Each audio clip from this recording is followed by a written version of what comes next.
Welcome back to another episode of R&R with RTZ. I'm your host, Rahib Tizaman. And vampires are back, baby. They're sexy and they're back. This is Rahib Tizaman, and I need to go to Romania, visit Transylvania. That's a real place. I always thought it was fake. No, it's there. Oh. Bring back the school. Open the schools. Open the schools. And this is Prithvi, and I love Ludwig Göransson. There we go. If you haven't guessed it yet, today we're talking about Sinners, the new Ryan Coogler and Michael B. Jordan movie that's come out in the past few weeks. Amazing movie. We all saw it a week ago, and we're all raving about it. So we're going to talk about it. Let's get into it.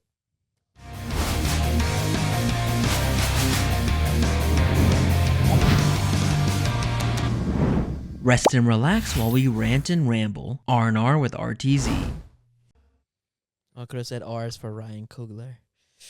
Oh, it should be. He's killing it. It is today. He's killing it. He's killing it. I just realized Nicolas Cage is right next to me, and he was a vampire in a movie. Yeah. Oh, yeah, he was. Renwick? Renwick? Yeah. Something? And Nicholas Hoult was his little assistant, human assistant. Yeah. Of course, Nicolas Cage is at the forefront of returning trends. Of course, Nicholas Hoult is again in a vampire movie where he's playing the unwitting victim. Wait, who's Nicolas Hoult? Which? He was in Nosferatu. He was the husband. Oh, Lily okay. Rose Depp's Okay. husband. Future Lex Luthor. The cuck. The cuck. He was the cuck. Yeah. Okay. Yeah. I mean, yeah. He okay. was. Yeah. Vampires Oh, are okay. sexy. He was in Renwick. Yeah. He was the other main character. Deuteragonist? No, antagonist. Oh, The Vegeta. the Vegeta. Okay, Yeah, okay. yeah. I totally forgot about that Renwick movie. It's another one to his Nicolas Cage's long list of random ass movies. Yeah. There. I Do you guys watched think the return of vampires is like a recession indicator? Not for 'Cause vampires. when did Twilight come out? Or when was it at Ooh. the height of its popularity? High school for us, right? Yeah, high so school. Yeah. high school would have been like post 2008, Yeah. right after. When I was graduating, I think the last movie was about to come out, if I remember correctly. Or maybe New Moon had just come out. I can't remember. 2008, 2009? Yeah. So it was like college. No. So even younger than us if you were graduating high school. Yeah. Damn. But I guess, okay, so we were talking about this earlier. This was like, I wouldn't consider it a vampire movie, right? Yeah. It had No. vampires, but it wasn't necessarily just that. Yeah. And I think they advertised it like that too, because I didn't know about vampires for the longest time. And then Yeah. I just I happened to was watch shocked. the trailer, and like very end, it was like, oh, here's Haley Steinfeld in blood. I was like, oh, it's a fucking vampire. Okay. Yeah, through all the promo and everything, all the images that were leaked or whatever, Mm-hmm. I just thought it was like a period piece. Yeah. Yeah. Period piece war movie. Kind Right. Of thing. We went with our friend Dennis, who didn't know it was about vampires until we were in the theater. And that first jump scare And hit him hard. And it's not even a jump scare movie. It's like there's only Yeah. like 3 in the movie. or he learned about it like right before we Right, got yeah. into the theater, but yeah, he avoided the spoilers altogether. It was just- I mean, yeah, it was pretty brilliant marketing on that end. Yeah. It's intentional, I would say. Yeah, I saw that first trailer from like the theatrical trailer. It was that one scene with Haley Steinfeld, and like it doesn't really like you can't tell she's a vampire or not. It's just like she's covered in blood. Why is she covered in blood? We don't know. Yeah. Like cannibalism? Is it something else? Yeah.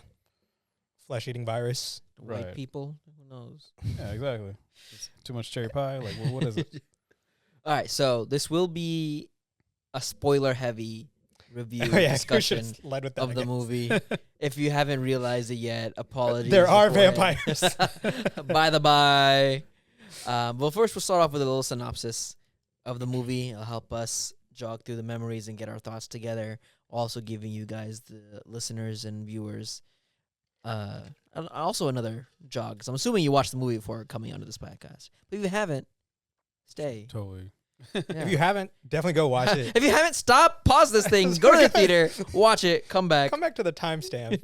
and then press play, and we'll be back with you. We'll give you some time.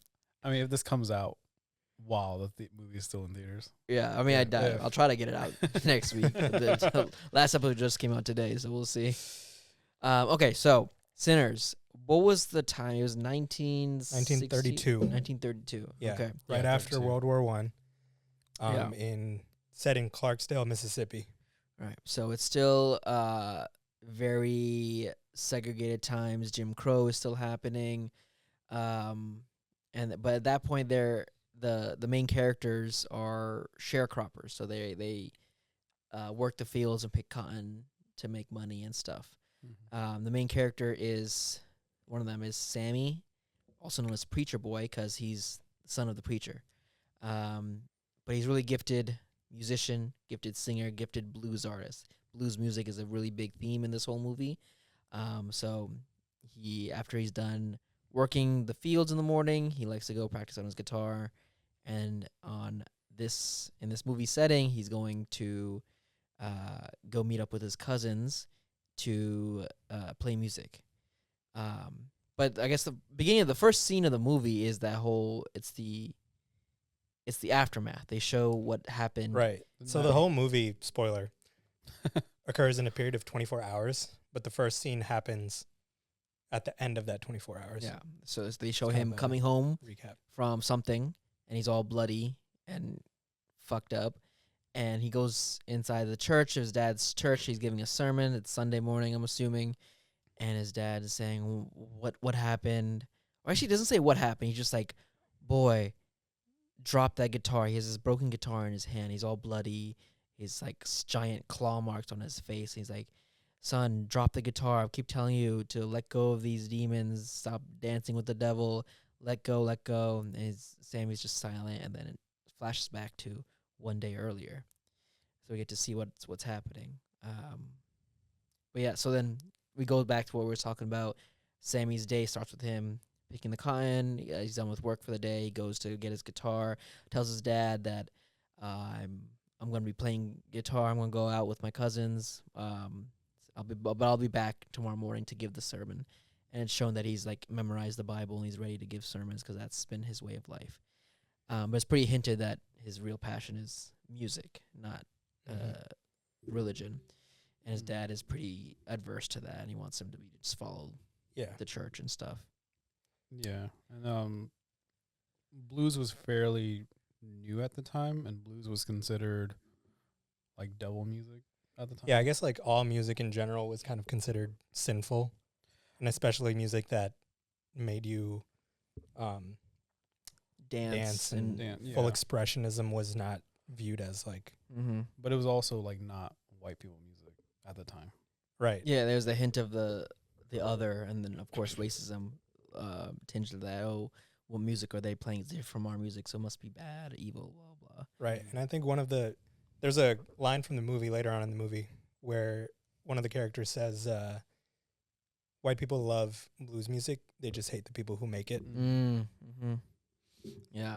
So it's like less so I guess about the music, more about the source. Right. There's also this one part I forgot to mention. At the very, very beginning, they do like a intro dialogue. It's like a animated scene. Where I think Annie's actually voicing that. I think so. Yeah. Yeah. Can't recall. But it's like she's talking about how music has been portrayed throughout history through different tribes. We go through the native indigenous people, to Africans, to modern day music. And there's always people who are really gifted at music, who could play really well, and their music, their voice brings people together, has them party and joy. But that at the same time that they bring people together, it also brings in people who are jealous of their music, brings in evil and demons and stuff, which is hinting at what's going to happen in the movie. Yeah. And on a more spiritual level, it's also they are able to kind of communicate through the barrier of life and death, light and darkness. So like thins the veil or something. Thins the veil between and time and space as well. It can kind of go like through a lot. Prophets or seers of a kind. Yeah. So essentially, music is a superpower in this, is what they're saying, a spiritual power.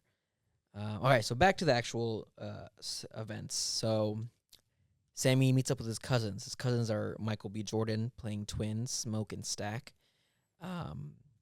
They grew up in this area, and they left when they were younger, and when they went to Chicago, I think. They fought in World War I, and when they returned, it's never fully explained, but it's assumed that one of them worked for the think they Irish mob. They both did. I think they both worked for Capone, and they fought the Irish. Okay. They worked for the Irish mob in Chicago for Capone. I think there's some assumption, like there was some implication that one of them worked for an Irish mob and one of them Italian, because That's what I thought. Yeah. there was two things. One, they bring back wine and Irish beer. Italian wine. Italian wine. And also, if you notice, like, their suits, one of them is a classic Italian pinstripe suit, and one of them has, like, a classic Irish more dog Irish, tooth with the yeah. pockets, and he has, like, the an Irish hats. cap. Yeah. Yeah. Mm. But I think they both did work for Capone. Yeah. So they fought in the war, came back to the States, got involved in the underworld, bootlegging, alcohol, fun, that lifestyle. So they're basically gangsters. They come back to their hometown of Clarksdale, Mississippi, and they have a desire to open up a juke joint. Which is pretty much a bar club back in the day. Yeah. Ryan Coogler described it as like a black nightclub of that time. Yeah. And to paint the picture of the twins, Smoke, he's wearing a blue hat, the blue Irish cap. Mm-hmm. And he's more of a serious business-minded one. And I think he's an older twin. So he's always looking after his younger brother, Stack. Stack is wearing the more Irish clothes with the red top hat, and he's more... I think the blue one was the Irish one, and the red one was the Italian. Italian. Yeah, you're right. Stack is more... He has the younger brother vibes. He's more rash. He seems to be... He's the one that has fun and stuff. But yeah, so that's those two. The first scene is them buying the juke joint, the empty barn, from a white guy who they theorize is part of the KKK, the Klan. And he's like, and the white guy's like, no, the Klan doesn't exist anymore. But it's like sus from the way he's saying it. Right. And then like there's one comment he says like, Smoke is like checking the floor. He's like, what's the stuff on the floor? Mm. And he's like, oh. The white guy spits on the floor and then says nothing, and they're like, all right, okay. Right. But anyway, they buy the barn, and then they go off to meet Sammy. They pick him up, and their whole day is pretty much recruiting people to go and to employ at the barn, at the juke joint, and this is going to be their opening night, their debut night, and it's going to be big. So they go out. They split. They first go pick up their truck with the supplies, and they split because they're already late in the day. They want to open up at night. So they split. Stack takes Sammy off to recruit some people. Smoke goes the other way to recruit some other people in a different direction of town. I think we should go with more of like a high-level High-level? synopsis. Yeah. Okay, yeah. Because assuming most people have already seen it. Right. Okay, cool. So yeah, basically, like picking up from where they set up the juke joint, opening night comes. They have Sammy, their cousin, who's the musical prodigy, blues like prodigy. Mm-hmm. He's playing on their opening night, and he is one of these people who has this gift to transcend with his music. Yeah. And it invites evil, you could say. And there's but mention who else is in the party. So who else they recruited as well. So they have they recruit there's a guy named Delta Slim. Yep. He's a pianist, harmonica. a He's the blues other artist. musician, Yeah. another blues artist that they bring in, older guy. Yeah. He's supposed to be the mentor kind of figure to Sammy's music side. Yeah. And he's the one that mentioned the quote about white people liking the music but not the people. Right. Because he had a previous gig where like him and a friend of his was making music or playing at one of these houses for white people, and they arrested the friend. I forgot why, but they did. The friend, when they got paid for that gig, the friend went and spent the money somewhere, and some white people saw him and assumed Why would a black man have so much money? Story, and so they like, and he was lynched on the spot. on the spot. He was lynched on the spot. And I was watching an interview with Ryan Coogler where he was talking about that scene. Or not Ryan Coogler, the actor who plays Delta Slim. Delroy Lindo? Yes. I just had IMDb open. Oh. Yeah. And he was talking about in that scene, himself, Michael B. Jordan, and Miles Catton, who plays Sammy, are in the car and they're driving, and he's telling that story. He's telling that story, and after he says it, he starts humming, and he starts like kind of a blues riff, and like a little bit of background about blues. A lot of it, you are drawing on your experiences, oftentimes grief and trauma. So like after telling that story, he gets emotional. He starts just humming and vocalizing. And that was actually apparently improv on the scene. And Michael B. Jordan caught it, and he like goes along with it and is riffing. And Miles Catton, because he's an inexperienced actor, like didn't know what to do in that scene. And when Michael B. Jordan says like, Sammy, you play the guitar, right? Like join him. Like that was apparently also improv. Yeah. So like that scene actually was just Miles Catton was not acting. He Yeah, actually was yeah. getting direction from a senior actor. That's crazy. That's That's cool. And he's, Always like, love those in moments. character the whole time. He's like, Yeah. "You got that guitar, boy." Yeah, exactly. Yeah. That's awesome. Yeah, so then they got Delroy, they got security guard is their friend named Cornbread. They have That's these hilarious. Asian couple, Chinese couple that does that has a grocery store in town. Yeah. Bo and That's why- Grace. Yes. Bo and Grace. Yeah. Great, Bo and Their Grace. Yeah. daughters, Lisa. Lisa. Yeah. So Yeah. they got Bo and Grace to come in to make food or To provide help with the food. food, but also I think like some of the signage. sign. signage, yeah, because the Yeah. wife's an artist. And then they get Smoke gets his ex-wife or ex-partner Annie to come in. She sells like herbal medicines, and they had a daughter that died very young when she was a baby. I think either miscarriage or just Like in close. youth, because Yeah. the memorial has like the little hand fingerprint thing. yeah. So yeah. So that's that, and then that's pretty much everyone they recruit as an employee. And then there was also Mary, played by Haley Steinfeld, who's Stack's old flame, but also their childhood friend.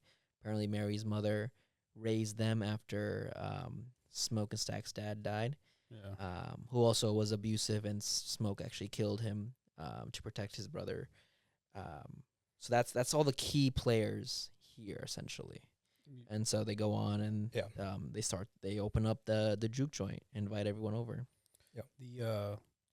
The Asian couple, like that's historically accurate. It's not like just a random Asian couple thrown into In the Mississippi, mix. so- yeah. Right. There was a influx of Chinese immigrants after slavery had ended, where plantation owners employed them because they were inexpensive, and they also had like less political power than Mm-hmm.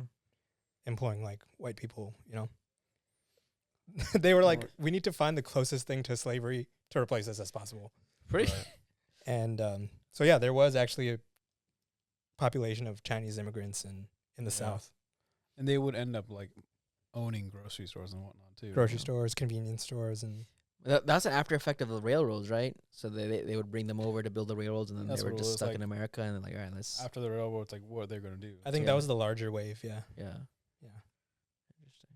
But yeah, so they open the juke joint, and then in a different scene, they bring in the antagonist finally in the movie. This is like an hour in before they actually introduce the villains, the vampires of the movie, Right. and they show some native indigenous people, the Choctaw.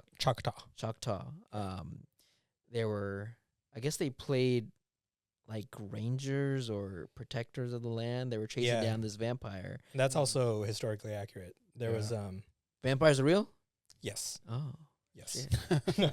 Well No, but placed. there was a lot of native and indigenous people became rangers around the period of cowboys.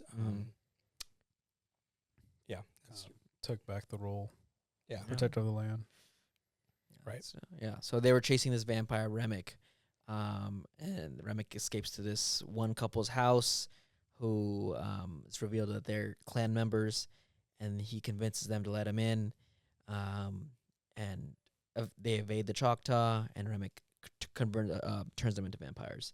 And then we go into the actual night. The juke joint opens. Everyone's partying. Everyone's having a good time. Drinks are flowing and stuff. Sammy is ripping it on the guitar.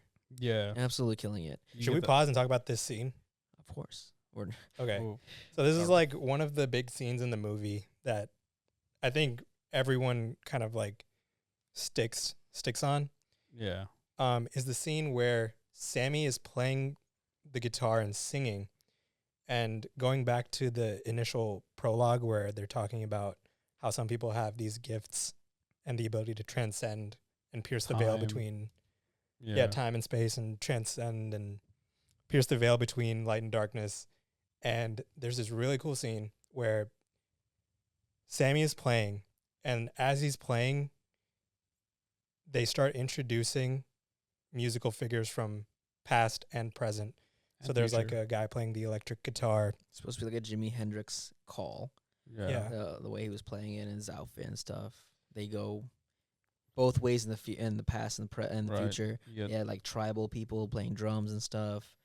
then you get like the beboppers and the Yeah, they had some break dancers New there. York's- The DJs. Yep. They had They had like women twerking. they had, It's the like girls modern. twerking. They had like what else? They had like Asian West kung Coast. fu They had a dance yeah, too. like Chinese traditional. Yeah, and then they had like sea walkers too, like California yeah. You Crips had and like Blood stuff. one red, one in blue. Yeah. Right. Yeah, so they were like, the whole point was, I think there was a narration going there too, saying how music transcends time, Mhm. and it's felt throughout each generation and stuff. There's always someone who calls towards the other, breaks through the veil, like we were mentioned before, the veil thin. How did you guys feel when you saw that scene? Oh, dude, it was mesmerizing. Yeah, that they never talked about this scene in the trailers or whatever, especially in Yeah. this day and age where like Yeah. everything's spoiled. Even not in the trailer, but Yeah. if you're on Twitter, if you're on social media, everything's spoiled. Right. But I did not see that coming at all, and it was crazy. It was So such a cool good. moment. I think even filming, like it wasn't It was a- one take, but there was a long take. It was a very long take until like the very end. It was mostly, I think, a long one take, but it was just say the camera kept going around the barn, showing off different people from different types of periods of time, different music, and then at some point, And each dancer is also like kind of interacting with each other, but you can tell like they're not present at the same time. right. Right. They're all kind of like coexisting and moving in a similar like cadence. Yeah. Mhm. And like the thing that it reminded me of is like, you know, when you're dancing, when social dance especially, Yeah. someone you don't know, you don't have anything in common with, but if you're dancing, you can kind of like communicate with them like non-verbally. Yeah. That's what that scene reminded me of. That was like one of my favorite things about dance, just at a very high level. That scene was like, damn, this is what it feels like. Yeah. Yeah. It It's was that like- sense of connection. Yeah, right? sense of connection. I mean, that was the idea, I think, with the music and the dance. Yeah. Absolutely. Music and dance transcends culture, race, religion, everything. Yeah. Yeah. And it's like, it got crazy because one scene, at the end of that scene, they like, the barn metaphorically burns down Mm-hmm. to show that they're all there in the same place, dancing all together and stuff. And then to Yeah. move on with the story, and like then it shows Remick and the vampires watching from outside the barn, Right. and they're like they have such a face of envy. Envy Was and it- Remick looks almost like hungry. Yeah, He's like, Right. I want that. yeah, I think that was like the thinning of the veil. When the barn burns down, is metaphorically like the veil has been Yeah. thin and they can see it Right. now. yeah, Yeah. yeah. So I think that part of the movie marks when like the action is about to start. This story is about to move on because the whole time we've built up to the juke joint opening, and now it's open. Here's a good time. Drinks are flowing. We're all dancing. It's a good time. That one viral meme was like the Russian guy in the club. They're like, "How do you feel about this?" Like, I think Oh, something happened. He's like, "Today the drinks are flowing. The girls are beautiful. It does not matter. We are all dancing." That's what it was right Yeah. there. He's like, there's like I forget that he says there's a lot of pain in the world, but not in this room. Yeah. Or something like that. Yeah, you just bop into the EDM, the house in the Yeah. back. But okay, so to move on with the story, essentially, the vampires come to the door, and in this movie, which I think hasn't been shown in a long time, they do some traditional vampire rules in lore. Here, the vampires need to be invited in to go anywhere, to go inside a person's house or dwelling. Garlic and holy water still work on them. Wooden stake Silver. to the heart, silver. Yeah. Sun. They're still immortal, but they also, when they get turned, they all share their memories as a collective. Like a kind of- hive Yeah. mind. Yeah. Yeah, that's about it there. But I think the thing being let in, it was like a big plot point in the movie, and that really Yeah, one Help of the them main out. rules is the vampires cannot enter a premises unless given permission. Right. And yeah, we were talking about this earlier. Is a common theme amongst vampires, or their portrayal in literature and movies, at least, is like the seduction aspect. Mm-hmm. And this is kind of like a loose thread, but I was thinking like they, in a way, need to seduce their way into the home to be allowed to enter. You know, like they need to convince the people inside. And Right. you brought up a good connection with saying like, Yeah, the- yeah. To me, it was like vampires are always associated with being an evil figure. They're the villain. They're the antagonist. They're associated with the devil or whatever, bats. And so if you see them as a metaphor for evil, the lesson here when people make these stories about vampires that you have to choose to let the evil in. You have to choose to let the vampire into your home, which can be saying that you have to choose to let the evil into your heart. You have to choose to do evil versus the Right. argument of whether people are born evil or born good versus your actions have consequences. Your actions determine who you are. Right. So it seemed like that was the moral there, or he was Coogler was referencing that kind of Traditional moral story here. Yeah.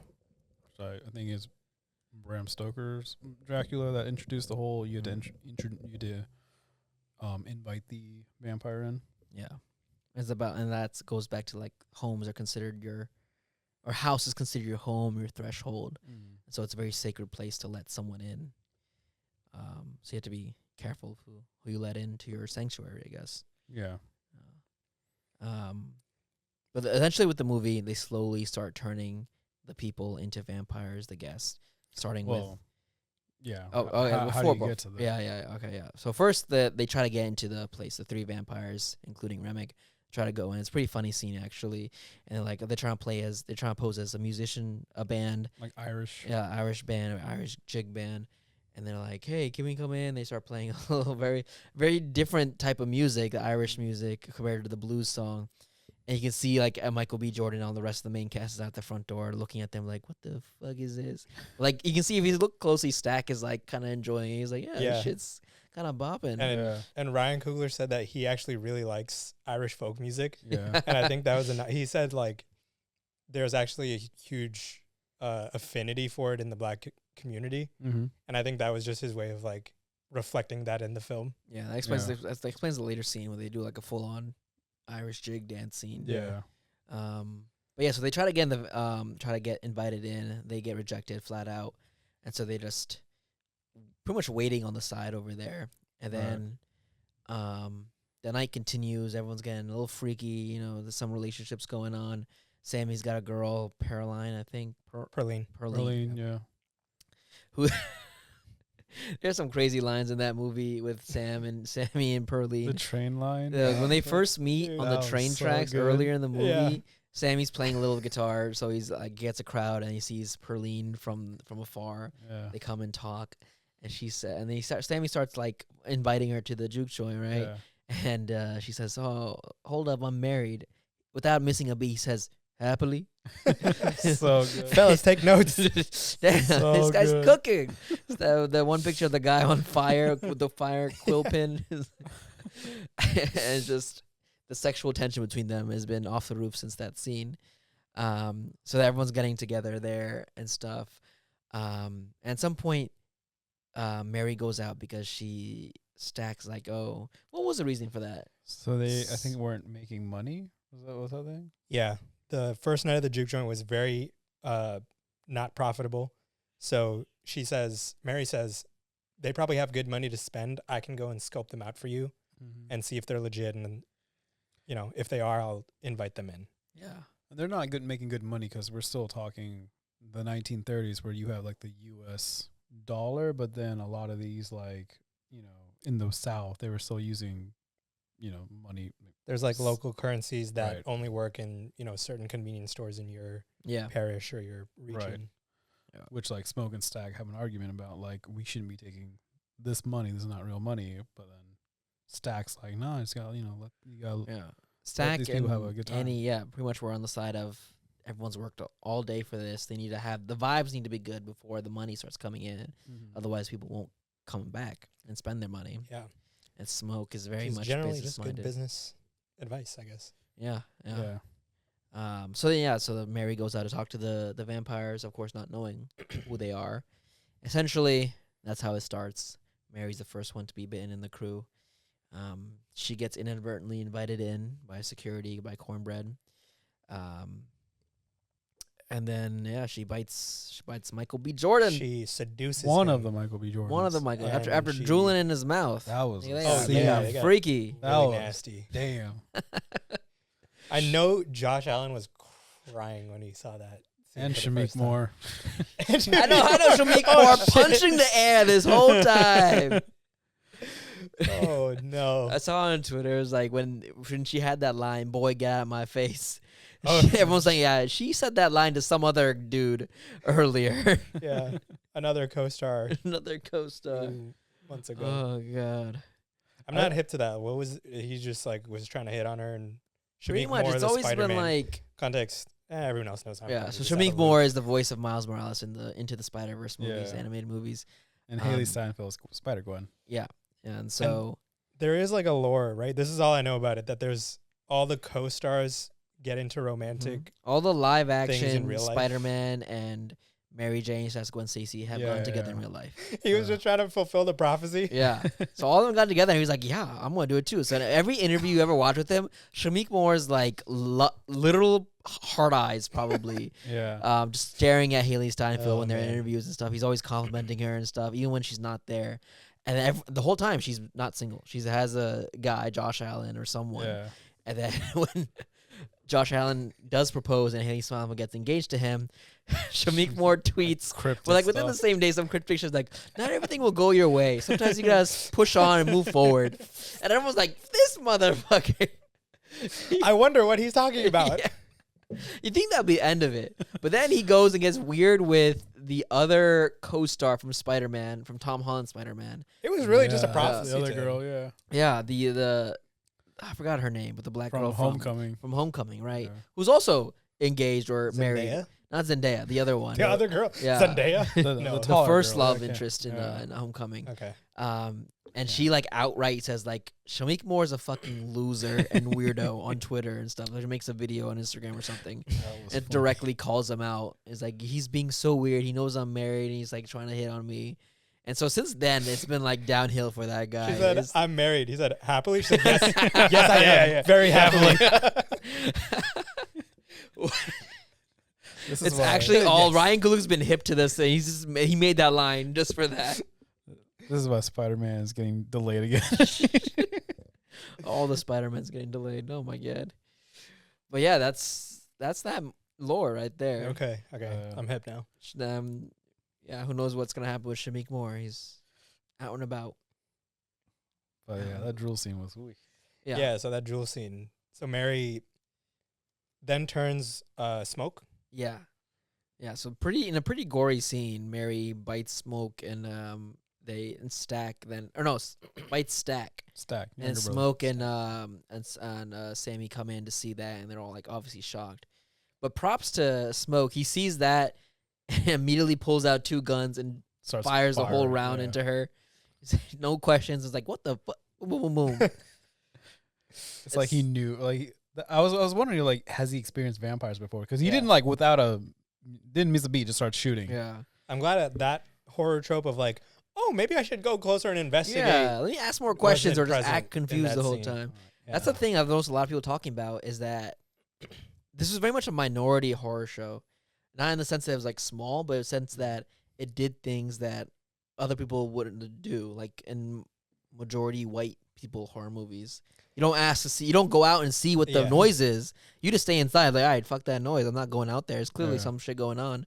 And so this is one of the scenes where like someone's just came out of my brother's neck with blood on her mouth, I'm shooting her immediately. Yeah. Yeah. There's another scene where later on, slowly people get infected. They get cornbread next, and then he's trying to get inside the door, Yeah. and everyone's like, "Why can't you just come inside? You're like 6'5" and like 300 pounds. You can get inside yourself." Yeah. And then they have this whole drawn out conversation, and it's like, "Let me in." He's making all these excuses there. Everyone's like, not having, like, absolutely not. Something's weird. Yeah, going the on trope here. of, like, in older horror movies when that happens, I get it to a degree because it helps move the plot along, right? Like, oh, somebody needs to make a stupid decision for something to happen. Right. But on the flip side, when you make your characters very smart and very like analytical and thinking about things logically, it also increases the stakes of when things actually happen. Right. You feel like, oh, a lot of things had to go wrong for this. Like, this wouldn't just happen willy-nilly. Like, there's actual weight. There's to a these fine decisions. line before it becomes parody, like where you start like, "Oh, I know there's a ghost right there. I'm not going over there." It's become scary movie, right? Yeah. But they played it well at the point where, like, there was still a lot of stakes. In the end, they were still surrounded by the vampires. They had no choice but to fight. Yeah. They were kind of screwed from the start. And then, like, the reason why people started becoming vampires was because after Stack had gotten shot, they were like, "All right, party's over," and they sent everyone out. Where the So- Right, vampires not knowing were. that the vampires were waiting. Yeah. Right, because like in a logical sense, they'd be like, "I ain't going out there. Like, she just killed him. Like, I don't know what's out there. Like, she went out, and now she's back, and now she's killing people." Like, the logical thing would have been like, "I'm not leaving." But at that's that how they point, got- I think they just know that something's wrong with Mary. She ran outside. right? Yeah, she ran. They out didn't after know getting like there were shot. more vampires outside waiting. That was a funny scene too, where she got up after being shot a few times and just sprinted the way Right, out. yeah, she just full on track meet. Yeah. They had that girl running. she was running, but like straight posture. Yeah, she had technique. She was like, Yeah. "I took track in high school. I know what I'm doing." So, like, that's how they all left Yeah. for them and to then- get bitten, and then you get the cornbread scene. Right. Yeah. That was a such a funny scene. That was a good scene. Good. Yeah, so the tension. vampires slowly pick off people one by one Mhm. until it's that core group Yep. left inside the barn. Yeah, and also Not the barn, the juke joint. yeah, Sorry. and which is a bar. Bo also went out too. So all that's left is Annie, Smoke, Sammy, Delta Slim, and Parlene. Pearline. Pearline and Grace. Grace. Is Initially. there. Grace. Yeah. Yeah. There's a line that this Instagram dude that I follow mentioned. When Bo was like, "We gotta go," I think it was Grace that said, "No, we have to stay. Like, we have to, we gotta help them out. These are our people, essentially." Yeah. And that was like, maybe that was just like a movie line, but it also has like a historical context that, like, in those times there was a strong connection with the Black and Asian community in 1930s America. Yeah, I did read that the Chinese immigrants that opened up convenience stores were also some of the first people to serve Black people after they had achieved freedom. Yeah. So, like, that hint of, like, that community and camaraderie, camaraderie yeah. between Black and Asians is far beyond what it's been around for so long. Yeah, there's a lot of nods to. I mean, this was like a period piece with some fantastical elements, but you could also chalk the fantastical elements as metaphors for what happened. Right. They weren't. Later on, they have conversation with the vampires and stuff, and they're not supposed to be what you think it is. They're not a metaphor for the KKK or for white people and stuff. There's a different. A different They represent metaphor. something else. Yeah. Yeah. Because the KKK are there. We learn later on. Who are not on the side of the vampires, essentially. Yeah. It's very interesting what Coogler was saying with this movie. Yeah, the vampire is a Irish man, right? Yeah, so the main vampire, Remick, the first guy who we see, is Irish. And so one point they come in and try to talk to the remaining survivors, and they have a conversation. Remick's trying to convince them, "Hey, come outside, or let us in, let us turn you. Yeah. You'll be immortal, and we don't have to, we'll all be together. We're all equal here. We all share the same mind. Yeah. There won't be any segregation, no prejudice." Yeah, the Never. crazy thing is the vampire but the vampire in the 1930s South sees like prejudice and racism, and he's like, what the hell? That's whack. Yeah. Yeah. I don't understand. Yeah, I mean, we're assuming that he's not And- from America. He came here from Right. Ireland because he talks about how the British came over, the Protestants, Like took their homes. Yeah. came over and So he actually approaches them with a sense of empathy and says, I've faced the same or similar things that you faced. If you join me, I can free you from these, social ills yeah. that trouble you. It's also interesting to state that how like they didn't kill anybody technically. Everyone they attack turns into a vampire, and so the only thing you can argue is that whether that person is still themselves. Because when they wake up Right. as a vampire, they seem completely different. They're all on the side. They, of in Remick. fact, seem like jubilated to be vampires. Yeah, Right. they're happy Like, and they just want to turn happy. other people into vampires. Now, is the illusion worth, like, do you consider them, like, these are completely new characters? Like, Smoke when he was alive versus Smoke when he's a vampire. Stack. Stack. God, I keep mixing those up. Stack. Are those two characters, or do you think that's still Right. Stack just as a vampire, and he's seen whatever Remick is offering him and has Right. changed his mind? It's so weird because they had. It's very clear that they had the memories of when they were human, Mm-hmm. and they had the same voice, same stuff, but Right. they're so much more free. They're They're not bound to anything. When Mary first turned the vampire, she was immediately seemed a lot more Right. free. free yourself. Like yeah. less inhibition. She And was- the memories is important. We were talking about this earlier. What constitutes the self? Like, if you have those same memories, are you still the same person? Like, what is the soul? Is it the memories? ship of Is it Theseus, you know? because one thing that the main reason the characters are still resisting this, obviously, other than dying, is they don't want to lose their sense of self and ambition. Right. And, and there's also, if they get turned into vampires, they won't be able to reunite with their loved ones and ancestors in the afterlife, Yeah. is the belief. Right. Yeah. Yeah, and he goes into the whole explanation of the vampire, Yeah. and she explains like the classic tropes. Well, there's that can't reunite with your ancestors, but then the whole classic steak, garlic, this and that, the other, Yeah. And sunlight, of course, sunlight, sunlight will kill them. and then so I guess like this whole vampire thing gets into the whole hive mind thing. So we were talking about like losing your identity and like, are you still the same person after getting turned? There is that hive mind aspect, which like coming back to the whole KKK concept was like when Remick turned the first two people, like that's when he learned that they were related to Harwood, the guy that sold the barn to the brothers. Right. They were still active KKK members. So he learned about the whole like attack that was going to happen, like the surprise attack on the brothers on the Right. next morning. And yeah, so like the whole Right. even with when Bo got turned, like, and then he started speaking in Chinese. Yeah. Yeah. So when they all had the hive mind, they all learn each other's memories. So Remick is like playing with everyone's emotions by being other people, saying she's talking to Grace through Bo's memories Mm-hmm. and stuff. So it's fucking them up, which ultimately causes Grace to let them in, so to fight them, because Right. otherwise they're at a stalemate, right? They're stuck in the barn. They can't. The vampires can't come in, and they can't leave until Right. sunlight. It's either that, and then Remick starts threatening them, like, "Oh, we'll just go into town and kill everybody you love there," and they have Right. a daughter out there. Yeah, he So- mentions Lisa. Yeah, yeah. So the fight goes out. Grace lets them in. The whole big fight happens. I remember mentioning this when we watched it. The one plot hole I kind of saw was when the final fight happened.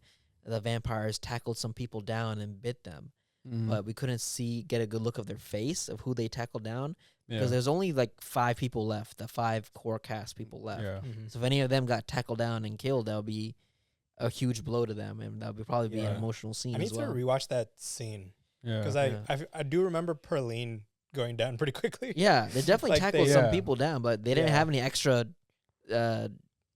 Like they What's the weren't word? killed on instant, essentially. Yeah, Like, either they were right. like they tackled them they, down. They get did show bit. them fighting and like putting up some resistance. right. Right. And I think when they get tackled is when it's supposed to signal like our heroes are losing ground. Right.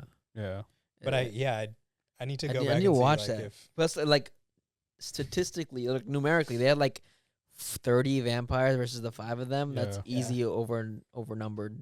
Right. Yeah.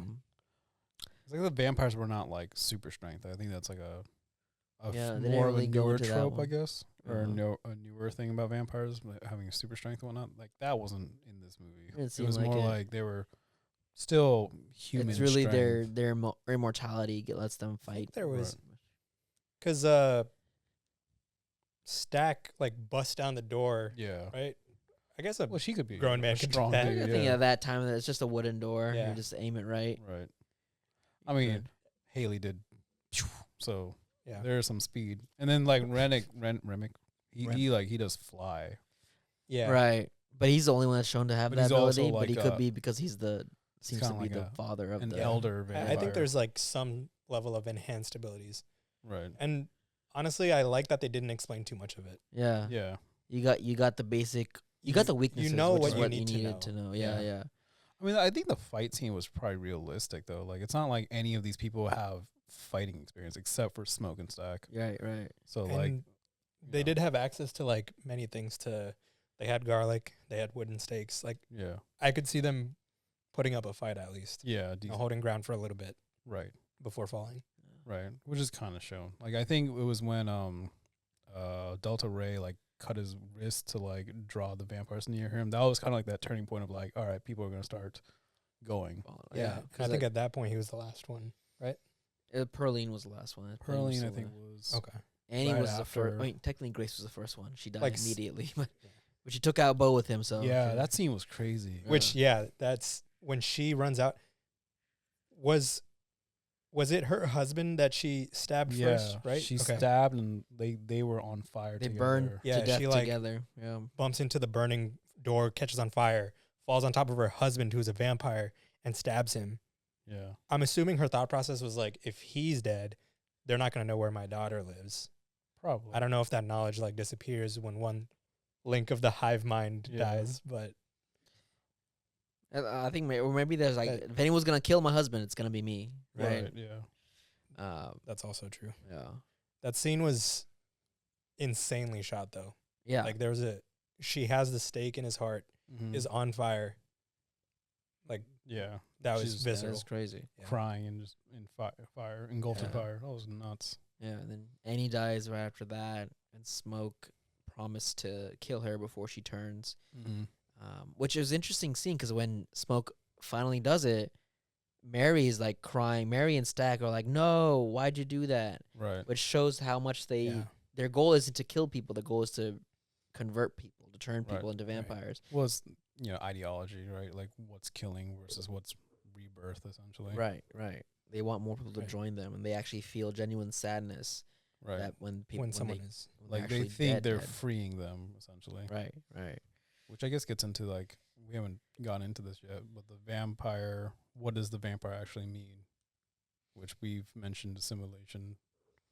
Yeah, because in the whole story, it's pretty much. I mean, they have their final fight, and Sammy's the target of all this. Remick Right. wants Sammy's voice, his powers as a prophet or a seer, and so in the end, it's just Remick versus Sammy and Smoke, and they eventually win. They kill Remick, and then they wait it out till dawn. They burn all the other vampires away, and they show that Sammy or the two brothers are fighting, and Smoke wins, and he's about to stab Stack, but it's revealed that he lets Stack live, Yeah. under a promise that he'll never touch Sammy again. So he runs away with Right. Mary.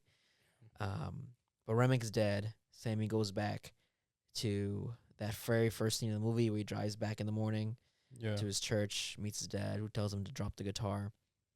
But at the same time, the KKK scene happens, which is I didn't think that would come back. I thought the vampires would be the end goal, Right. so I was very surprised to That hear was such that. a good scene, too. Yeah. All the KKK come because this is their trap. They sold the Yeah. barn to a bunch of black guys, and then like, all right, we're gonna kill them in the morning. Right. And then Smoke's waiting outside with a whole artillery of guns and stuff, and he kills all of them. Yeah. It was a good reference to, like, his history, because, like, at first he used, like, he used the bar, like the machine gun that was used in the army, And then after that gun runs out, he pulls out a Tommy gun. And it kind of represents his time with Capone. So like all his experience over years came together. Then he had a grenade also. Yeah. Goes into the car. And then he dies. Right. I thought he was, for a second I thought he was going to die before killing off Harwood. He just shot him in the stomach, but he was still living. Nah. And then at the end he just fires a whole round into him. Goes crazy. It's funny because he starts hallucinating Annie and their child who passed away, and they're having like a conversation, and then like Harwood says something off on the side, and then he realizes like, oh, this isn't important anymore, and then he just like offs him. He's like, wait, shut up. Yeah. And he goes back to the trying to have a conversation here. Yeah. Right. And I guess like the thing that like if for those who have not seen the movie, like not the reason, but like it's kind of insinuated that he survived the whole vampire attack and whatnot is because he had that magic pouch thing, like the protective thing from Annie. Yeah. Like it kept him alive through the war, the time with Capone, and then they come back to Mississippi. She like re-blesses the thing. They go through the vampire thing. And then when he's like through it all, you know, he just lost his brother, vampires, everything happened. He takes off the pendant. Yeah. He's kind of like come to terms with like mortality, or like he doesn't want to do this anymore. And then he gets into that fight, and that's where he gets shot. So it's kind of like, he's ready to accept his fate, essentially. Yeah. They had another heartbreaking scene where throughout the movie, Stack always rolls up a cigarette to give it to Smoke, and which symbolizes that Smoke can't roll up his own cigarettes. And so at the end, when he's lost his brother and he's about to take out the pen, and he's shaking, he can't roll up his own cigarette, and he gives up. Symbolizing that he's lost his brother. At that point, we thought he was dead. Either way, he's lost, right? That's the whole thing. He's dead to him, vampire or not. And so he's like, all right, I'm going to do this one last thing. Right. I know I'm going to die. So he goes out with the bang, literally. Yeah. I mean, that was another, I think, theme of the movie of like being able or comfortable with like accepting your fate versus not being like not wanting or having immortality, or what is your legacy essentially. Right. Dying with your sense of self and identity versus sacrificing that for immortality. Right. Yeah. Like, so what's that's the legacy that the main theme, the vampires versus the humans, whether to turn to vampire, whether to assimilate and join something else. Going back to your question that you asked, we kind of didn't answer it. About like the meaning of the vampires. Yeah. That's kind of so I think it's very much the vampires represent assimilation, versus Smoke's group is representing traditionalism. Not traditional, but staying true to who you are. Yeah. Right. I would say. Preserving your identity. Yeah. Yeah. Even though they have a greater common enemy, which is racism and white people in the KKK. Right. They both have different ways to fight it. And so it's a question of which one is the right one. Right. And that's what the movie's kind of purporting. Yeah, which I think is kind of not answered, but like is hinted at, right? Because like it's hinted which way the director kind of leans, right? I think like Smoke's not legacy, but like he has a child and he kind of wanted that family life that he didn't get. But Sammy continues on to become a musician and puts out music, and he has like a lasting legacy that will continue after him. Whereas Stack doesn't have that. He has immortality, but like, what has he left? He can't go out in the sun. He can't. I guess that's kind of the big one, really. Well, yeah, he can't do anything essentially. Like he can't create anything. His will is tied to the hive, right? Basically, like though he was like the savvy business that guy that wanted to have like the best juke bar and whatnot, he has nothing essentially. He gave it all up. Or, you know, he was turned into a vampire, but as a vampire, he can't achieve any of those things. He just has immortality. So what's actually truly lasting? Yeah, that's a good one, because they had that end credit scene. Of all the movies that would get an end credit scene, I didn't think this would be this one, but that's very interesting. Great end credit scene. Yeah. Because I had this pulled up on my phone. I need to find it again. And it wasn't like a money grab. It wasn't no Easter egg. It wasn't like hinting at a Sinners cinematic universe. Letitia Wright comes in as Black Panther, like, I have a job for you, Sammy. Yeah. So like that mid credit scene, right? It's this is also something I looked up. So this whole thing happened October 16th, Mm-hmm. 1931, 32. 32. Right? And then 30 years later, not 30, 60 years later, 1992. 92. October 16, 1992 is when you have older Preacher Boy. He's playing at a bar. He's playing the electric guitar. And that's when you find out that Stack and Mary are still alive. The cool thing about that scene, the little Easter egg nod, was that Buddy Guy, the well-known, profound blues player, was the one that portrays older Sammy. And then you get that scene about like Stack can tell that he's old, he's about to die. He's like, I can save you. And Stack's like, nah, or not Stack. I mean, Preacher Boy Sammy's like, yeah, I'm okay. Like I lived a good life and whatnot. And then, Yeah, they casted that movie, to your point about Buddy Guy, they casted that movie really well. Mm-hmm. Yeah. Like Miles Cannon, as one of his first roles too, and he learned the guitar for this specific role. He learned how to play and everything. Yeah. And learning blues isn't easy, definitely. It's a different way. Right. And a lot of it is riffing. A lot of it is improv. It's very improv. So Yeah. definitely. Miles Catton. It's crazy. You mentioned Delta his father. Slim.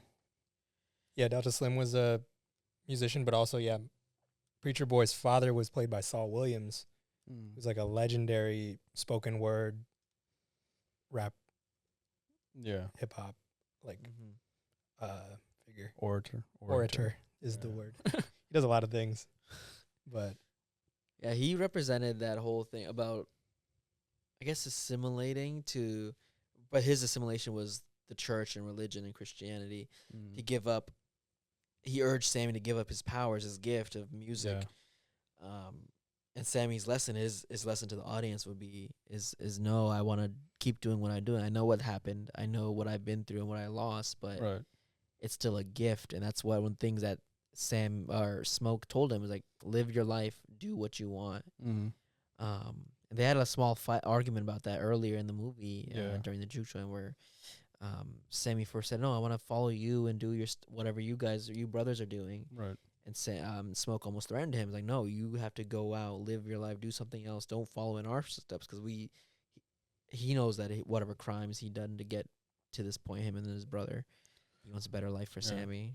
I think the other part of that was that I think Smoke sees life as like cause and effect. Like you have to, or they have to be this way. And Sammy trying to like break away from his father's like church route, preach route, would be a sign that like there was another option for Smoke, but he never took the chance to take that option.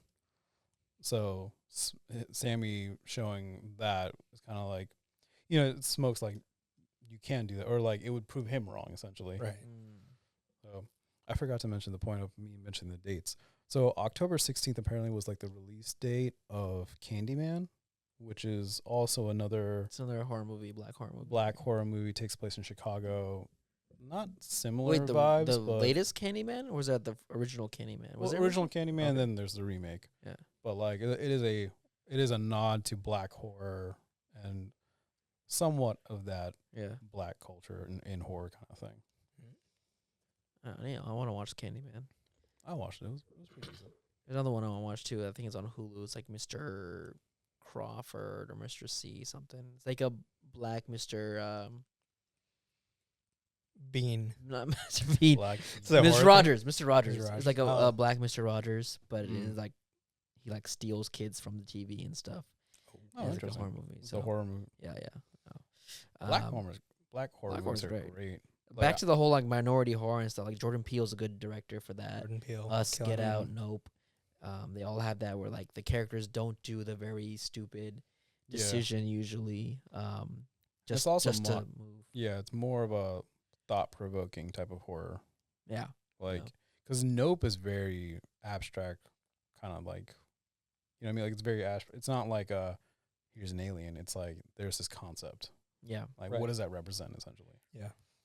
A common thread between all of these is they're all original scripts also. They're not like reboots of IPs or sequels. In this day and age of nostalgia bait and sequel bait, Yeah. superhero bait. IP milking. Yeah. Right. Yeah. So there's a lot of conversation about how this original movie made what's like 60 million now, I think. Or even Sinners? more. Yeah. Yeah. They I don't know what the numbers are, but apparently it had the lowest drop off from the first week to the second week of any movie ever. Yeah. It's a weird way terms to of box phrase it, but office. it's like usually movies drop like 50% Like they or do- more yeah. after Yeah. their debut week. But this one was like only That's been Like consistent. 30% or something. Almost as many people saw it the second Yeah. week as the Right. first week, which is Yeah. crazy. So it's It's like- it's really good looks, but knowing Hollywood, they'll probably take the wrong lesson from this. Like, no, we don't need original movies. People want to see more movies about twins. That's what we People need. more black people. We need more. We We need need to more make Michael an B. actor Jordan. give double the Yeah. work. We Yeah. need Haley Steinfeld drilling on people. Oh, Like, That's what they want. Yeah, this movie No, essentially. you're sadly correct. That's probably what's gonna happen. I hope Yeah. not. They if want it's more been- sassy black characters. That's what they're gonna sell. Right. Because, like, I think, like, we all walked out that movie. Like, we obviously really liked the movie, but, like, we probably didn't agree with everyone else. Like, going into the movie, so many, like, even my coworkers, like, she saw it and she's like, I gotta see it like 3 more times in theaters, like, back to back. People said best movie of the last 10 years. Yeah. And, like, we walked over, like, that was a great movie. Don't get me wrong. But, like, is it, I need to see it again in IMAX tomorrow? Not really.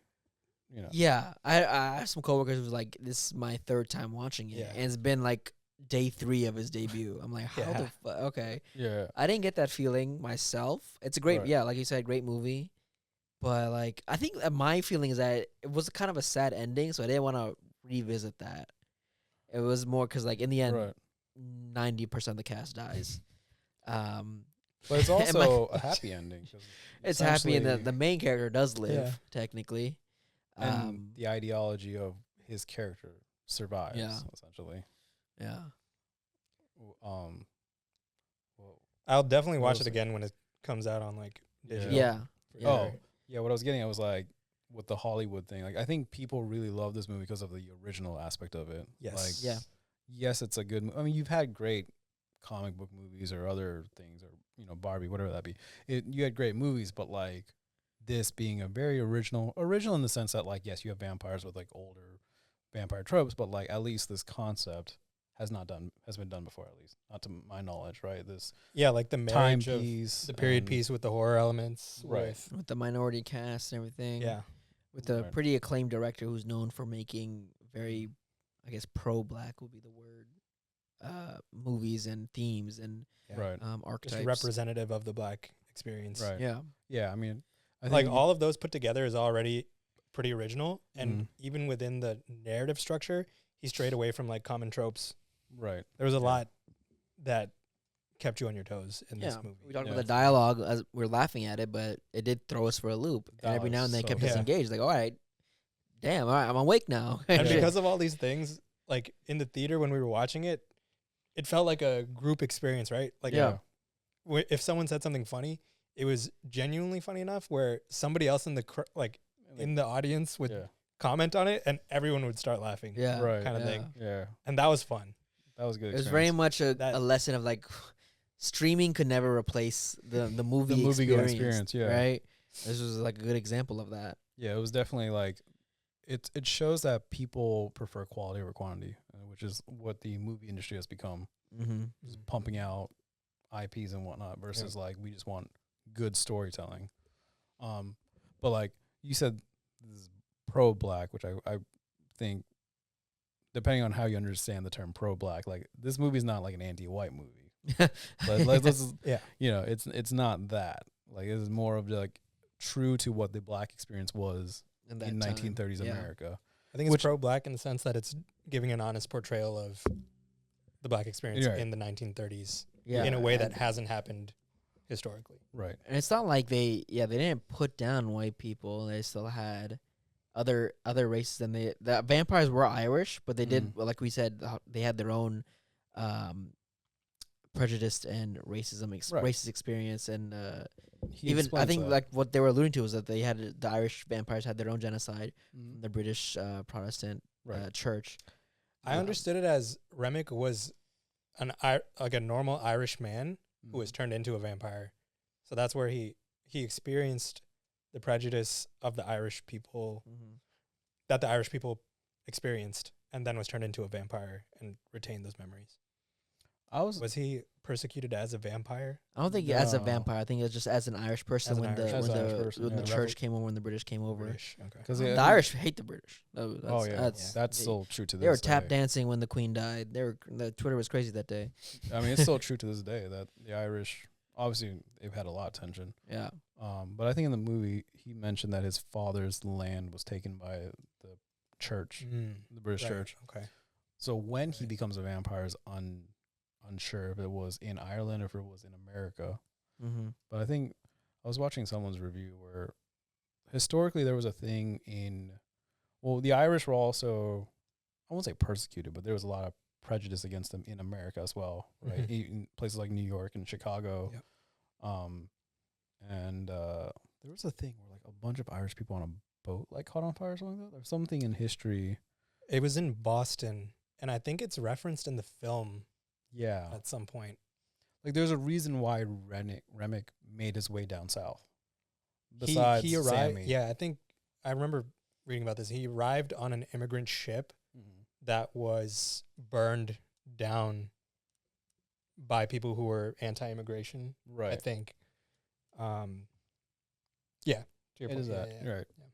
I mean, essentially, like coming back to that like point, like there is a shared experience across people, regardless of race. Because, like, I don't know if it's safe to say this on podcast, but like the concept of white is very social construct, right? The Irish were not accepted, the Italians were not accepted, Scottish people were not accepted. It was until it served a point to the white talking point is when these people started becoming considered white. You know what I mean? Yeah. When they found someone else to lay their Right. feelings against, their Yeah, there's always distrust and like, stuff. hey, these people took your job, right? And then that's when you like start you assimilate. Coming back to the term, the assimilation aspect, Right. right? That's when the Italians or the Hungarians or the Irish become the white identity. Yeah, and it goes back to what Remick's saying when he's trying to convince them to join, to let them in. It's like, hey, Mhm. we have a common enemy. I know how you feel. So let's join forces. There's someone, so there's bigger fish to fry. So that was what's been happening through history. Someone is Mm. always getting the short end of the stick when it's not convenient for you, or when it is convenient for you, right? Right. You turn it around to whoever is different, Right. so to say, whoever's Yeah. easy to pick on. Yeah. Yeah. Overall, great movie. I still love it. It's Yeah, definitely. very interested. I mean, like, but I'm wondering if, and I know it's an original idea, and then we talked about sequel baiting and all that stuff. Will there be anything from this movie, from this IP? My No. gut says no, just because Right. like if you just let it breathe on its own, it's such a great individual piece of Yeah. work. Yeah, and I think they tied up. There's like It, not yeah. much story other than maybe the vampire lore of Remick or something. Yeah. Maybe what Stack and Mary did in 60 Well, like, years. I think we have plenty of like vampires throughout time yeah. movies. Like, there's no Right. point in exploring more of that. Yeah. And personally, I am a big fan of lore. I am a lore whore. I'm glad they didn't give a lot in this movie, and if they made a sequel in which they explored that part of it, Yeah. it would feel gratuitous. Okay. Yeah. It would feel like very, first movie was successful, let's make another one. Yeah. I would think like this would be one of those movies where 10 years from now you have a separate movie. Everyone thinks it's just a different movie by Coogler or someone, and then at the end there's like a Remick shows up or Sammy's are there, and it's like, oh my god, Reference. this was a reference to that. This is the same universe. Yeah. That's it.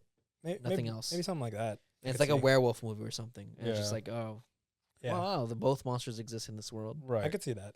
That would be like the only thing that like I guess Warner Brothers or whoever could think of. It's just like, oh, this idea with vampires, do this with werewolves or something Yeah. else now. Yeah. I see that going both ways too. It could be really good or it could be Yeah. Oh, I don't think it'd be good. The concept of a shared universe, I think, by itself is not bad. I think we just associate our trauma with like the Marvel faucet in our gullet with a shared cinematic universe. Right. As we've seen it gone too far, so that's Yeah. all we assume now. Yeah, that's our association. But Yeah. that I would be okay with. That would be I pretty don't know cool. if Ryan Coogler could do more, I guess. Like, Yeah. I mean, he I'm not saying definitely he set out can't, to but, make it a like- single, a one-off, Right, story, original story. That's it. Yeah. Which another thing that came to my mind, the movie title Sinners. Like, what do you think that's exactly referring to? Because I was trying to see if, like, does the movie go through all the 7 cardinal sins or not? There was clearly lust and happening, but, like, I mean, greed. I guess greed in the way gluttony. Smoke wanted money from all the patrons, no matter what. Even There's if no they couldn't gluttony. afford it. I don't think you could say. There's definitely a lot of wrath towards the end right. with What happens Smoke with and- yeah, Gluttony. pride, I guess. Pride you could have kind of put together with them not wanting to turn to vampires. They have pride as humans, Mhm. on being themselves, so that helped them stay who they are. Right. I guess gluttony. Gluttony's a hard one. I mean, what do they want so bad that they keep taking until it's no left? Usually it's money or food, but it could be more Unless abstract. you think about it from the opposite side, which is the vampires are gluttonous, but that's not really true. Maybe in the sense that they kept wanting to turn everyone. Right. So they're But their reason for turning is not really a gluttony thing. It's more of a ideology, like gluttony. I'm thinking of like the thing what you're mentioning, like what do they wanting to get more of? Like, is it money? I mean, you can say money, but like that falls under greed more. yeah. I didn't really make a 7 sins connection with the title. With sinners. Yeah, Or I think maybe just the concept that everyone is a sinner, right? The I think religious. that's kind I of saw that. Yeah, what I Uh, got from it. because the Mm. first scene is the sermon, right? Sam, a preacher boy, coming back to specific, his dad's I forgot sermon. what it was, but that specific part of the Bible is mentioning sinners and coming back Exactly, to like faith and whatnot. his father keep telling you to drop the guitar, essentially stop the sin, drop the sin, and turn away from that life. But Yeah. Sammy chooses to be a sinner, continue playing music, and he still benefited in his way by being true to himself Yeah. and choosing sin. Same with Smoke, he chose to keep fighting, to fight the KKK, and all that. He didn't give And up, so he chose to be a sinner. Smoke is also trying to convince Sammy to stray away from that path also. Yeah. Yeah. Oh, it's that like I don't think it was like by not going the church route you are automatically deemed a sinner. It's more of a sin is part of your life regardless of how faithful or whatever you want to consider yourself. Like it's always going to be there. The temptations are they're going to be there, or it's just it is a part of everyone's life. Even like Yeah. religiously, that's Yeah. a thing that like as long at the end of the day, as you come out to repenting or whatever it be. Yeah. But like I thi- I sin's don't- always going to be there. I don't think they were mentioning it as like a moral sin. It's more like, oh, this is what people will call you for doing what you want. You're a Mhm. sinner because you're doing what's true to The yourself. way we whether said it's in that You go Period. against the Yeah. grain kind of thing. going against the grain, essentially. Yeah. Taking the path less traveled. Sammy, it's music. Smoke, it was, making his own juke joint with his brother, fighting the KKK Right. and stuff. And so they were considered sinners for going Yeah. against society, essentially. yeah. I mean, that relates to, I guess, even us today, right? Not taking traditional jobs or not doing what the family, the culture wants or whatever it be. Like, that's Yeah. something that I think that was another aspect of the movie that, like, even though, like, I'm clearly not a black person in America, I still relate to that movie in some sense. Like, that sense of going against what is the norm Yeah. or going against the assimilation of certain things. Yeah. You're preserving your identity, and you Right. might be called a sinner for that. Yeah. Yeah. The importance of identity. Yeah. We are all sinners. I think that is kind of That what it was is- trying to say. That is Yeah. the idea, yeah. Definitely. I'm excited to see what Coogler will do next, because this is, I think, one of his first IPs that weren't directly tied, not a direct sequel or Marvel non- superhero. Yeah. Not Creed, not yeah. Black Panther, yeah. He had one more, but I don't know if that was tied to anything. He was a producer on Space Jam too, I think. Space Jam 2. No. Yeah. Yeah, right. I would like to see like I guess he's in that category with like Jordan Peele. Like I want to see original stories. Yes, from him. which is why I hope we don't get like a direct sequel Yeah, to this definitely, film. definitely. Yeah, no. But I do like he has a deep connection with music, especially like Black Panther. He had a whole album with Kendrick that came out. That wasn't necessary, but it was great. Wasn't planned either. Yeah, it wasn't. Yeah, apparently it wasn't planned. Like He just sent. He's like, Kendrick, can you do a song for me? Sure. Comes back with the whole album Whole the next album. day. Damn. All right. great album by the way. Yeah, I love that album. Amazing album. Did you guys hear the story of how he got inspired for this movie? No. No. So he had an uncle when he was growing up who fled from Mississippi to Oakland, California, which is where he was born and raised. Okay. And his uncle put him onto blues music. And this was one of the more prominent male figures in his life. And as he was growing up and as he got to be more popular as a director and he started producing bigger movies, his uncle passed away and he was actually on the road producing something at the time. And like he wasn't there for that. And he felt a lot of regret and shame around that. And his connection with blues music combined with that feeling of regret and, you know, him taking the culture and lessons and kind of like passing down that through his uncle to him. He just wanted to reflect that in the film. So Yeah, that's pretty cool. Surprised knowing that there wasn't like some kind of. In memory of or something. I think it wasn't in memory. I feel like There I remember was seeing to it. someone. There was. I think there was something. But it was nothing. I was talking about like a scene where a main character dies and the other character doesn't know about it, kind of thing. I guess maybe when when Stag died, Smoke wasn't really there. He came in after the Right. fight. What happened? And Actually, just saw the after. yeah, effects. there is a moment of that because in that mid credit scene, when Preacher Boy asked Stack about like was that the best day of his life, and he's like, the day before that night was the best day of his life. It was the last time he saw his brother, the last time he saw the sunrise, all this stuff. So there is that level of like reminiscing of a life that used to be. Yeah, kind of thing. and they missed it. I mean, they were together in the juke joint, but the day before was the last time they were together Right. traveling. That's another thing I read about why Ryan Coogler chose the story to be twins. Why make Michael B. Jordan play two people? And he's like, he wanted the twin experience because whenever he grew up with twins in his own childhood, they were always together, except for when things went bad or they met someone they didn't like. That's when they split up. And so that represented in the movie. yeah, Where that snake scene in the beginning, they meet at the truck, things go bad a little bit, and they're off plan. So like, all right, they split up, Right. and they're split up the whole day until it comes back again, and then shit goes down at the juke joint, and they split up Yeah. again essentially. Right. and when they split up and who's the one who goes to the convenience store? Is that Smoke. Smoke? Yeah. Smoke is in the convenience store, and he's typically the little bit more hot-headed one. So when they're stealing from the truck and he goes out and he's like, Shoots him. he just shoots him in the kneecap. Shoots him. in the Typically, butt. Stack would be the Yeah. one to kind of like reel him in. Yeah. So that twin dynamic, when they're separate, like it's there's more room for chaos. Yeah. But yeah. They do balance each other out.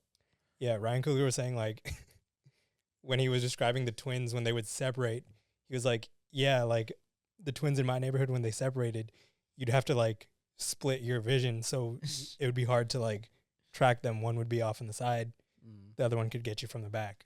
Like when he said they did it when they felt like threatened or if they didn't feel comfortable around someone, Yeah. they would split up. But if they fucked with you, they would be standing next to each other Yeah. or like be in close proximity. That was even shown in the movie when they were looking at the barn to buy the barn, and Harwood said something that was like a little fishy. Oh yeah, The twins split. one of them came Went- behind. Yeah. That's And like they great. show like Stack going for his knife and stuff, just prepping, Right. getting ready. And that's very interesting. There is something about like twin connections, right? Like, Yeah, they always talk is about a- that twin telepathy Right. stuff is a connection. There's a recent news interview about and they happened in it's like some natural disaster happened or like a robbery happened and they were interviewing twins and like this wasn't planned or anything. They start talking in unison as they describe the scene they're happening, and just they one's talking and the one joins in and they're just talking. Oh, are and you sing talking about the? perfectly? Yeah, It's like the two women. two old white women. Yeah, Yeah, dude. I thought that was like a skit. yeah. It was just so weird. like so unnatural but natural. Yeah. And they just it's that whole twin thing. They start talking at the exact same time on purpose. It's weird. I talked about you when we were driving home, but like I was trying to see if there was like a particular reason for the colors for like why Smoke had blue and Stack had red. I was originally thinking like, is this like a Matrix reference? Like, are the colors supposed to represent ideas of reality? Because one of them does choose to assimilate, and one of them chooses to stay the true. red pill. Right. Yeah, but in this sense, it's reversed because Stack's the one in the red. and he chooses to assimilate. Stack Right. is the one who. And blue is Smoke. He chooses to stay true to his beliefs. So then the red blue, I think, would have a different Right. idea, I guess. Yeah. There's definitely some symbolism there. Those are very bright colors against their black, gray suits. Yeah. In every scene they're in. So And I think like, I guess blue always has like a reference to like, in my head, I think of like, there's a sense of like light and faith to it, whereas red has like a more of a emotional tie to it, and Stack was the more emotional kind of, Yeah. yeah, I got that. Smoke was definitely calmer, but when things calm and calculated. fell down, he was ready to. He was the one shooting first. So he's like the analogy is water, right? Water is always nice, and the ocean can be beautiful, but when the right situation happens, it turns to a storm. It's the most dangerous thing in the world, right? Yeah. Whereas I guess Stack's Stack in his more red could be fire. He's always hot headed, but he's also the like there's passion. life of the party. He's passionate. Yeah. He had his relationship with Mary, and that was like Very a lot of passion in there. Yeah. So I think that was that clear metaphor there. Yeah. A lot of layers in the movie. Yeah. I heard this before, and I brought this up. I was wondering if it was intended from the start for Michael B. Jordan to play twins, or was it supposed to be him and Jonathan Majors Oh, before all that this sounds stuff vaguely happened? familiar. Was he originally like rumored to be in the movie, or was he I don't associated know. It just with felt like because No. I mean They Coogler did- did Creed 3, and Yeah. those two were there, Right. and they had a good relationship, working relationship. So it just felt like he They have would a be good there. on-screen dynamic, yeah. Yeah, and then Jonathan Majors did do a cowboy movie before, so it could have been in his wheelhouse. And there's that one video of him dancing in the club. He looks like he's trying to join a juke joint, the way he's dancing. Is he in that movie on Netflix with like all the black cowboys? Is it Yeah, that yeah, movie? I watched that one. It was all right. Yeah, it was an okay movie. It was just an interesting concept. Yeah. I heard that. And I asked some other people whether they thought it looked like that was supposed to be the initial Mhm. plot. Most people disagreed with that. Yeah. I'm not sure. Yeah, I mean, Michael B. Jordan did a great job playing twins. Yeah. Like each one had a very distinct personality, and it didn't feel like it was the same actor. yeah. Right. Yeah. It wasn't just like, one person shaded in two colors kind of thing. It was actually two very distinct personalities. I want to say that the choice to make it twins was probably there from the jump, because twins also kind of have that like pseudo spiritual connection, Mm-hmm. and this movie seemed to be a common theme, just like a spiritual connection between space and time. And Yeah. Yeah. I felt like if this was from another director or another genre, instead of Smoke and Sammy killing Remick in the end, Smoke would somehow convince Stack to switch over. It got through to him, bring out his human side, even though he's a vampire, and then they start fighting the vampires if together. this was Black If Panther, this was fucking if Black this Marvel was movie, under the Marvel superhero. umbrella. Yeah. It would have a brother vampire hunter style. Yeah, and then that just becomes his superpower for the rest of the And franchise. then it's actually a prequel to Blade. Actually, this Right. whole Yeah. time. Yeah. This is it. Yeah. You just have Surprise. a Castlevania turn to it. Yeah. Yeah. No, Not saying that wouldn't be dope, but I don't know. I That's wouldn't my want it action movie. tied Yeah. to this So, movie. Yeah. If someone There's a else pitch wants to in make there. a movie. Ryan that's- Coogler did say his favorite black vampire is Blade, but that's like There's only one black Is there any vampire, other? so I like, what do can't you? think of any other. You know, oddly Even in, enough, like, the anime. Blade script recently got fully scrapped. So It's yeah. So maybe that's what Disney just like. Disney saw Sinners and like, hey, Ryan Coogler. Stop giving them ideas. I think Ryan Coogler saw everything that was happening with Mahershala Ali and Blade, and he's like, "Fuck it, I'm gonna make my own vampire hunting movie. Yeah. Here's my version of Blade." Which like we better get a Blade movie with Mahershala Ali. Like That was gonna be hype, but I don't know what the fuck's happening there. yeah, just don't Would mess be it up. hype. Get Well, Coogler to do it. I don't care. Just don't mess it Yeah. up. As an independent script, that would Yeah. be sick. Not related to like the MCU. Or Well, I they guess could go he's back. That's what IP, they need like to they do. can. That whole MCU needs to go back to individual stories yeah, with the directors that don't have the whole company on their MCU. necks. yeah. Yeah. Because if you look back at the old movies, they were like very individual. Iron Man was standalone. Yeah. Ant-Man was just a literal heist movie Yeah. with the superpowered suit Yeah. and Right. stuff. Which I think is why Daredevil worked. If you watch the Daredevil show on Disney, is that it references the MCU in some way, but the MCU has no effect on this show, on the season of Daredevil, and so it just works as a standalone show. So Is if it in the same? They have that cop out, right? They- Like Universe 616. They brought it all together now, Yeah, Is yeah. something that is. but though it doesn't make outside sense of that. logically because it's set in New York, which is where the Avengers Towers and all that shit happens. So it's like, I guess New York is big, but like Spider-Man is supposed to be there too, and like so many Yeah. other heroes in New York City. Right.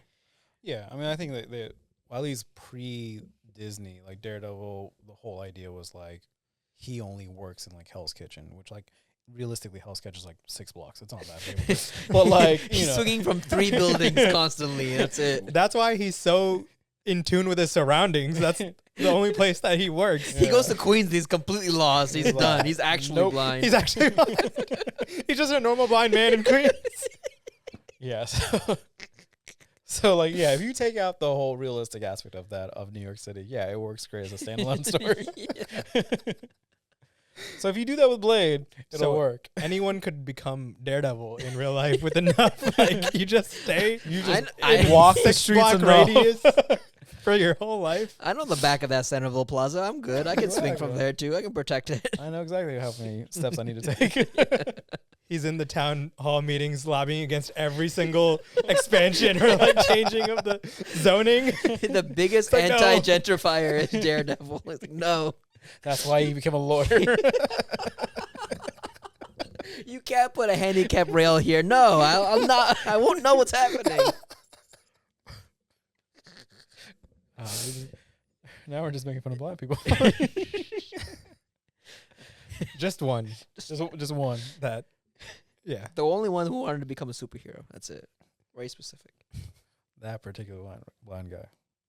Overall, no, it was a great show. That's a separate conversation. But like, yeah, if you do that with Blade, don't directly tie it into MCU. At least for his first movie, just make it a vampire hunting movie. Mm-hmm. It would work. Christopher Nolan directs it. No, I don't know. Or like a Batman Returns trilogy. But like, Just another example of a. Nolan's too IP. grounded. I feel like you Yeah. want to revisit because like Blade would kind of be very similar to Batman. Another hero that's in the dark, very moody, almost literally Moody, but, like, it's- dark. You can't have it be realistic though. You know what I mean? Like, How you gonna make I mean, Sinners did a good job of making grounding vampires, right? yeah, like the few times that the vampires flew did not affect the storytelling. Right. So like it works out. But like in a concept like Blade, he's a half Probably more hybrid and integral. all their stuff. Yeah. There's like other things going on. Like those original Blade movies were at its time great. Did not really make Wesley it past Snipes' time. lines. We're talking about lines. His lines in those movies were peak like early 2000s action It was, one-liners. Yeah, 98, 99 when that first movie came out. But like, oh man, that first scene was so good. Have you seen the first Blade? I've seen the first Blade. I remember one of them freaking me out. I think it was 3 because there's like a whole bloodbath scene. That was a I was like, I well, was too young for that. I don't That know might if have it been was the three. first one because the third one was not the good one. That was the one where they introduced Ryan Reynolds' Ryan character Reynolds, yeah. and Jessica Biel, and they wanted to focus on them, and Blade became like a backseat character into his own movie. Damn. So it was just like, and like that was the reason why Wesley Snipes hated Ryan Reynolds for like the longest time, and they've And- kind of fixed it in Deadpool, Yeah. Wolverine. But that first movie was the bloodbath scene where they're in the nightclub, and then like the sprinkler turns on, it's blood, and then I haven't seen the movie, but I have seen many images of that. yeah, Yeah. great at its time, like 99 action film. That was a fantastic scene because he starts like just chopping up vampires Yeah. in the blood, and it's great. I remember like movies back then. They used a lot of cuts in action to Mhm. disguise stuntmen and VFX of Yeah. chopping off heads and gory stuff. So that was. I just remember it being very choppy action. You just like you can't tell what's kind of going on, which is Mm. kind of the point. Yeah. You can't Right. tell that's fake. Which and is stuff. fine. Let the brain connect the dots, and it's probably better than whatever Like, you over can CGI, portray on yeah. screen. Yeah, you know? yeah. Yeah, at that time it was great, and like the vampires were, I guess, sort of grounded. Like it was just more teeth and strength. It wasn't like when they showed their vampire side. It's not like they became like these weird, ugly looking dudes. I was telling my coworker today who's gonna go see Sinners tomorrow. That whole like scene in the juke bar where they're about to like fight the vampires when they're about to come in. First of all, that whole aspect ratio change was fantastic. Oh yeah, they did that a few IMAX. times in the movie. But then like that scene in particular with the juke bar about to fight the vampires, a part of me was reminded of From Dusk Till Dawn, the Quentin Tarantino movie. If you've ever seen that movie, Yeah, it's a very cheeky vampire kind of like fight movie. Mm-hmm. Not a great movie, but it was just one of those movies. Have you seen it? I haven't seen it. Oh, no. it's a Tarantino movie, right? It's just out there. It's Sure. weird, and like for some reason he made the vampires overtly like ugly. So I thought like you were they're gonna say human. He made them really into feet. Oh, That I mean, like a probably Tarantino that too. too. kind of was. Okay. Yeah, it was kind of weird. Tarantino was actually in that movie playing a feet sucking vampire. So That's true. He was like the perverted brother.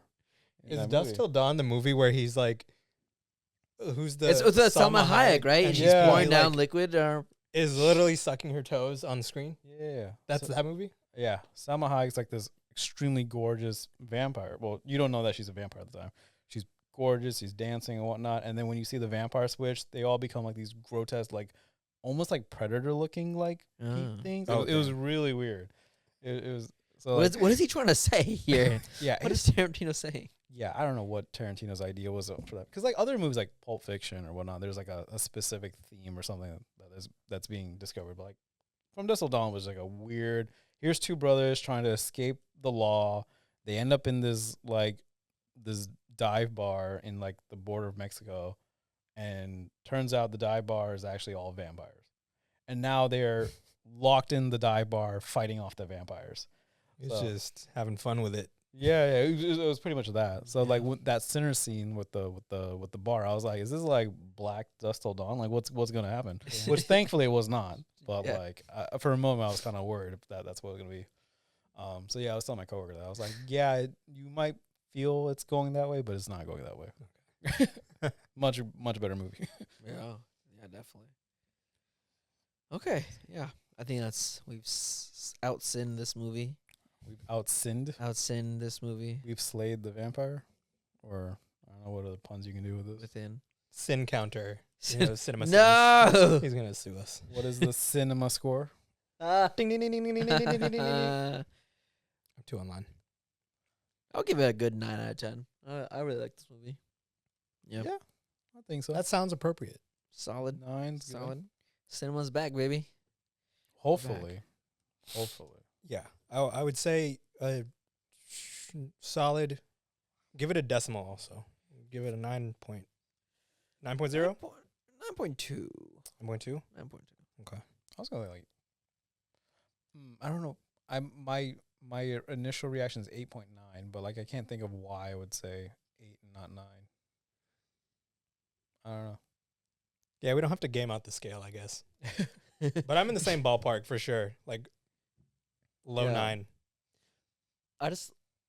I love when there's good music in a movie. Yes. And score was fantastic. Score Coogler's was good at nuts, music. so. I mean, no, Ludwig Göransson, man. Yeah. When they work Dude. together, it's crazy. You could stand alone, listen to that score without the movie, and it'd still be like great music. I've listened to a lot of Ludwig's stuff, and in this, like I saw an interview of him, and he's just like playing blues. It sounds really good, and I'm like, did you learn this? Did you already know how to do this, or did you He's learn this for this Very movie? talented. Crazy. That was the his way he actual sees guitar, music. too. Yeah. Like And Oh it- shit! Yeah. the black Oh, the- resonator guitar, that was his with the actual silver- guitar. Yeah. Oh man. And it Yeah. wasn't just the soundtrack, the sound design. There was like Mhm. parts where the song, like something would be happening where she's like stomping on the table to refortify his charm, Yeah. and it would go to like the beat of the soundtrack. Music, It's just simple stuff, but it makes a huge difference. I think if that music transcendence scene wasn't there, I wouldn't rate this movie as high.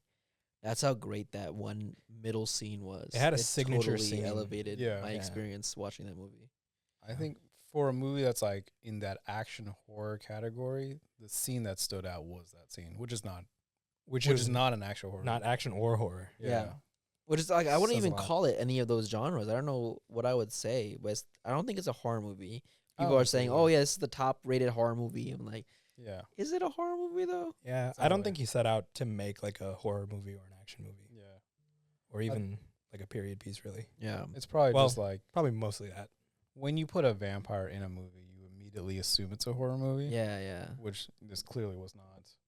The vampires did not do anything scary. Like, Right. yeah, you get like the first 2 jump scares in the like first 5 minutes of the movie, just to like, just kind of like wake you up and keep you alert. Yeah. And after that, you're just paying attention to all the details of like leading up to the jukebox. scene. Yeah. It felt like a very character driven plot. Well, Yeah. thriller at best, but period piece could be more accurate. Yeah. A period thriller, maybe. Yeah, Right. Yeah. I don't know. I loved it. It was great. It was great. Right. I'd buy it. 9.1. Buy it Yeah. on Blu-ray. Definitely. I am interested to see how the experience will be on standard format because we watched it in IMAX. Yeah. So how it will be Yes. if you watch it in TV at home or on Regular computer. aspect ratio Yeah. TV. This is one of those like you got to turn the lights off. Hopefully, you have a sound bar Yeah. that No would elevate distractions. this. It's crazy. Set up in your goon cave. No movies or no cell phone distractions. So, yeah. Who knows?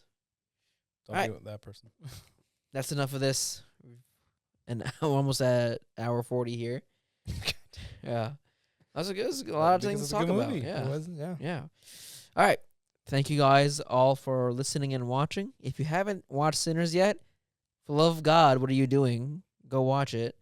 If you have seen it, go watch it again. Yeah. Go do that. And leave in the comments what you thought. Yeah. Tell us your Yes. favorite scene. Do Tell you us want your favorite sin. Wow. And do you want Haley Steinfeld to drool down on you? The answer is yes. Josh Allen. You motherfucker. All right. Thanks for watching, guys, and we'll see you guys next time. Hey guys, Rahib here. Thanks for watching this video. Please subscribe to the channel, hit that bell button to get a notification whenever there's a new video. If you want to support the channel, check out the merch shop, as well as the Buy Me a Coffee page and the Patreon page to get monthly benefits such as exclusive BTS content, unedited podcasts, and early access to all the videos.